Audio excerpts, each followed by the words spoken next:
లండన్లో ఆక్స్ఫర్డ్ యూనివర్సిటీలో పాకిస్తాన్ విద్యార్థులకి భారత విద్యార్థులకి యూనియన్ డిబేట్లో ఒక డిబేట్ జరిగింది. ఆ డిబేట్లో అటు పాకిస్తాన్కి చెందినటువంటి మంత్రి కొడుకు కూడా ఉన్నాడు. అతని పేరు ఏమొచ్చేసి మూసా హర్రాజ్, అలాగే ఇస్రార్ ఖాన్, అహ్మద్ నవాజ్.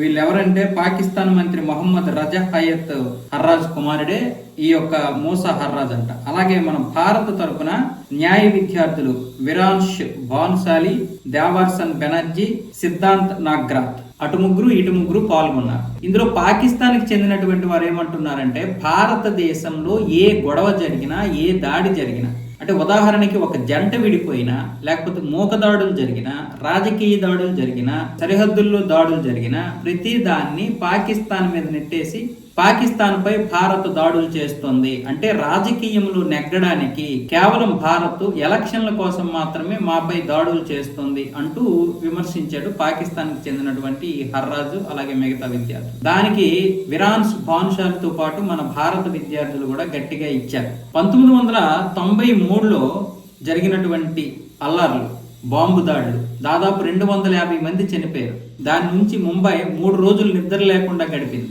దావుద్ ఇబ్రహీంతో పాటు ఐఎస్ఐ మరికొంతమంది ఉగ్రవాదులందరూ కూడా పాల్పంచుకున్నారు. 1993లో జరిగితే 3 సంవత్సరాల తర్వాత ఎన్నికలు జరిగాయి. మరి అప్పుడు జరిగినటువంటి దాడులకి ఎన్నికలకి ఏంటి సంబంధం?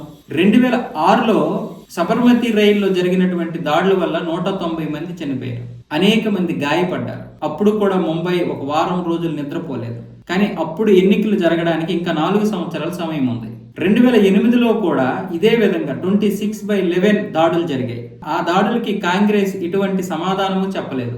ఒకవేళ నిజంగా మీకు సమాధానం చెప్పాలి అనుకుంటే, ఒకవేళ ఎన్నికల్లో గెలవాలనుకుంటే మీపై దాడులు చేసేది కదా. కానీ 2019లో జరిగినటువంటి పుల్వామా అటాక్ లో మా భారత ప్రభుత్వం పఠాన్కోట్ పై చాలా గట్టి అటాక్ చేసింది. అలాగే మొన్న పహల్గామ్ దాడి జరిగింది. కానీ ఇంకా ఎన్నికలకి ఇంకా 3 సంవత్సరాలు 4 సంవత్సరాల సమయం ఉంది.